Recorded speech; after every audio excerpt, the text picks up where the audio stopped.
Welcome to my channel math in one shot. आज हम math का एक नया टॉपिक डिस्कस करेंगे। Class 11 principle of mathematical induction. Class 12 और बीएससी के लिए भी वही सेम पैटर्न ही चलता है। मैथमेटिकल इंडक्शन एक ऐसा कंसेप्ट है मैथ का जो स्टार्टिंग से ही हमारा सेम एक फिनोमिना के ऊपर बेस है। तो यहाँ पर लाप्लास ने क्या कहा था? Laplace is a mathematician as well as is a physician and he gave the philosophy about the mathematics as well as physics because all the subjects are fulfilled with the mathematics.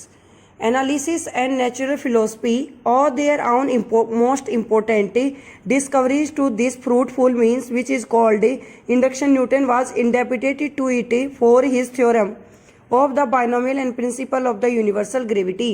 जैसे कि Newton ने कहा था कि अर्थ पर gravity लाई करती है, यानी कि स्मॉल जी, कैपिटल जी आपका ग्रेविटेशन कांस्टेंट होता है। तो वहां पर जो स्मॉल जी की वैल्यू हम 9.8 मीटर पर सेकंड स्क्वायर लेके चलते हैं, तो जो वो आपकी ग्रेविटी अगर वो जीरो हो जाती है at the centre of earth, तो वहां पर हमारी स्टेबिलिटी खत्म हो जाती है।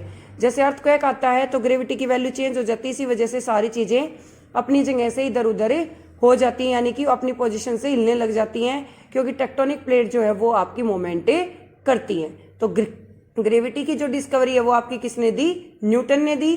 और उसके साथ ही उसी से रिलेट करके नेक्स्ट ट्रांसफॉर्मेशन जो जिसने दी वो डेट इज ए लाप्लास।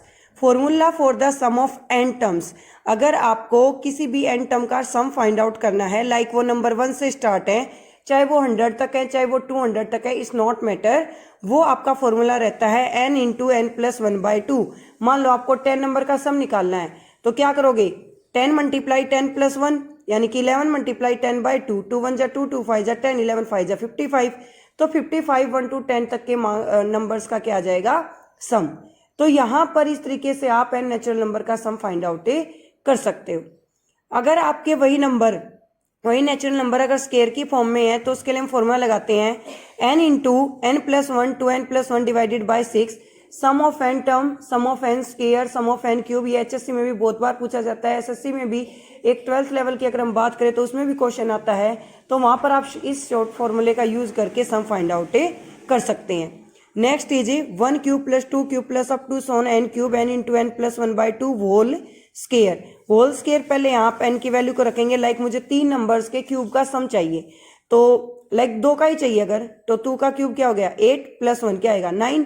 तो यहाँ पर हम रखेंगे, हमने 2 ही नंबर लिए थे, 2 से 2 कैंसिल आउट, 2 प्लस 1 3, 3 का स्केयर क्या हो जाएगा? 9। तो हम क्यूब के लिए फॉर्मूला लगाएंगे n इंटू एन प्लस 1/2 का होल स्केयर, और स्केयर के लिए लगाएंगे n into n plus 1 two n plus 1 divided by 6, और n टर्म्स के लिए लगाएंगे n plus 1 divided by 2। Principle of mathematical induction क्या कहती है? The principle of mathematical induction, suppose there in a given statement Pn। मान लो कोई भी स्टेटमेंट आपको Pn दे रखे, उस स्टेटमेंट को हमने नाम देना है Pn, involving the natural number n such that the statement is true for n equal to 1। अगर आप उस क्वेश्चन में n की वैल्यू को 1 रखें तो उसके लिए भी वो ट्रू है, n की वैल्यू को अगर आप k रखेंगे उसके लिए भी ट्रू है, n की वैल्यू को अगर आप k प्लस 1 रखेंगे तो उसके लिए भी ट्रूथफुल है। और अगर इन तीनों स्टेटमेंट के लिए कोई भी एक स्टेटमेंट ट्रूथफुल है तो हम कहेंगे that is principal of mathematical induction. इसको हम POMI भी बोल देते हैं। देखो इसमें है ना, हर क्वेश्चन को करने का एक ही पैटर्न रहता है। जो भी आपको दे रखा है उसको मान लो Pn, जहां जहां n है या जहां जहां k है या कोई भी वेरिएबल है, उसकी जगह पहले रखो 1, एक आंसर आपको मिल जाएगा। फिर आप रखो k, एक आंसर आपको मिल गया। अब जो दोनों आंसर मिले उन दोनों की कर लो मल्टीप्लाई करके आंसर क्या आना चाहिए? जब आप उसमें n की जगह k प्लस 1 रख रहे हैं।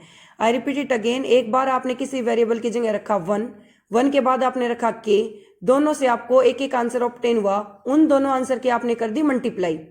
अब वो मल्टीप्लाई करने के बाद वो आंसर किसके इक्वल आना चाहिए? वो आना चाहिए k प्लस 1, यानी कि जब आप n की वैल्यू k प्लस 1 रखे तो वो मल्टीप्लाई का आंसर और आपका k प्लस 1 रखने वाला आंसर दोनों आपके सेम होने चाहिए, तो हम उसको कहेंगे that is principal of mathematical induction.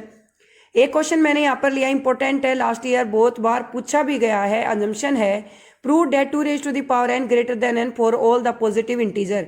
यहाँ पर मैंने पहले 2 की पावर 1 ली, यानी कि n की वैल्यू मैंने 1 रख दी, तो 2 की पावर 1 2, और यहाँ पर 1, तो 2 हमेशा ही ग्रेटर रहेगा 1 से, और 1 हमेशा रहेगा स्मॉलेस्ट, क्योंकि जिस भी साइड ये साइन बंद है उसका मतलब है कि वो छोटा है, और जिस तरफ खुला हुआ है यानी कि वो बड़ा है। फिर मैंने n की वैल्यू ली k, तो 2 raised to the power k greater रहेगा k से, यानी कि यहाँ मैं 2 की पावर अगर मान लो 2 रखती हूँ तो 2 की पावर 2 हो गया 4, और यहाँ पर 2 रखा, तो 4 हमेशा ही ग्रेटर है 2 से।